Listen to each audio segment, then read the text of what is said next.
Daniel Carter sat behind the wheel of his sleek black Lincoln MKZ, its headlights slicing through the dusky quiet of the countryside road. It had been another grueling day, buried under stacks of paperwork and hours of bureaucratic meetings, but tonight felt different. Tonight, he was heading to the sprawling estate of Mayor Samuel Harrison, a longtime friend and ally from his years with the FBI. It was a rare invitation for an intimate dinner, an evening away from the cold rigidity of work. The road was calm, lined with towering pines swaying gently in the evening breeze. Daniel found solace in these quiet drives, the kind that offered a brief escape from the weight of his badge. But as he approached the turnoff leading to the mayor's estate, the piercing flash of red and blue lights filled his rearview mirror, followed by the wail of a siren. Daniel's brows furrowed. He hadn't been speeding, hadn't rolled through a stop sign, nothing that warranted a stop. Nonetheless, he eased his car to the shoulder, flicked on his hazard lights, and rolled down the window a few inches. A patrol car pulled in behind him. Its headlights blazed, casting a stark glow across the interior of Daniel's car.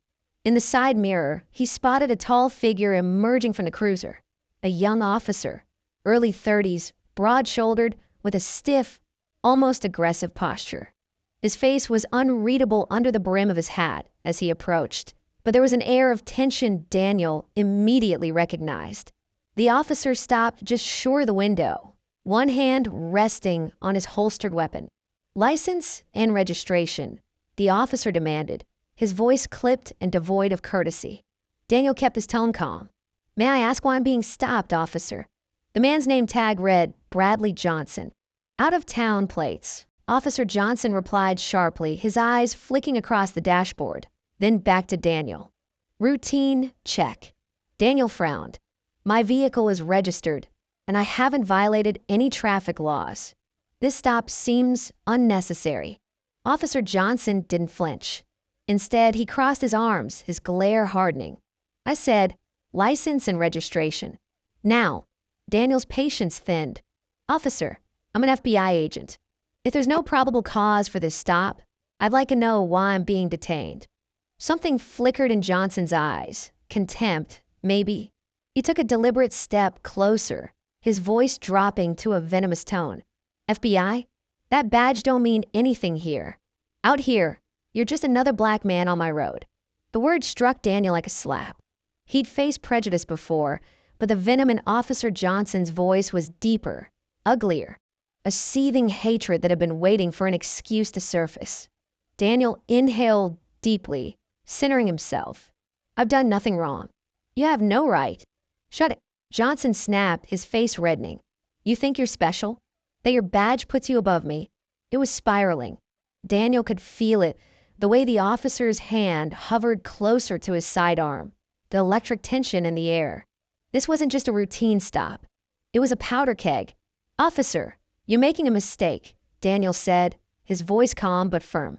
"You're escalating this for no reason." Johnson's face twisted in rage. "Get out of the damn car. Now." Daniel hesitated. He knew his rights, but he also knew that refusing could turn deadly in an instant. Slowly, he opened the door and stepped out, his hands raised. "I'm cooperating. No need for threats." But the officer's gun was already out, aimed squarely at Daniel's chest. "Kneel." Right now. Daniel's jaw tightened. Every fiber of him resisted, but his survival instinct overrode his pride. He lowered himself onto the cold asphalt, feeling the roughness bite into his knees. "This is wrong," Daniel murmured. "Shut up." Johnson barked. The street was deathly quiet. Just the low hum of the patrol car's engine and the soft rustle of leaves in the wind. Time felt stretched, brittle, as Daniel locked eyes with the officer. He could see it now. This wasn't a man trying to uphold the law. This was a man drunk on power, blinded by prejudice. "You think you could just walk around like you own the place?" Johnson hissed, the gun trembling in his hands. "People like you." The words hung heavy in the air. "Officer, don't do this. You're going to regret it," Daniel said. But Johnson was past reason. His finger tightened on the trigger. The gunshot rang out like a thunderclap, echoing through the stillness. Pain exploded through Daniel's left leg as the bullet tore through muscle and bone. He collapsed onto the asphalt, the searing agony stealing his breath. Blood gushed from the wound, pooling beneath him. Distantly, he heard a car screech to a halt. "Daniel," a voice bellowed. Mayor Samuel Harrison sprinted from his car, horror etched across his face as he took in the scene. The FBI agent bleeding out on the pavement, and the patrol officer standing over him, weapons still drawn. "Drop the damn gun," Harrison roared. Johnson flinched, his bravado crumbling. He lowered the weapon, hands shaking. Harrison dropped to his knees beside Daniel, fumbling to press his hands against the wound. Blood seeped through his fingers. "Stay with me, Daniel. Help's on the way." Daniel gritted his teeth against the pain, forcing himself to focus. Call Chief Morgan. Get him here." Harrison didn't hesitate. He barked the order into his phone, his voice thick with fury and fear. Within minutes, sirens wailed in the distance, growing louder until a fleet of patrol cars and an ambulance arrived. Paramedics rushed in, but Harrison stayed at Daniel's side, his hands still pressed against the bleeding leg. Chief Henry Morgan strode onto the scene, his face stone cold as he assessed the chaos.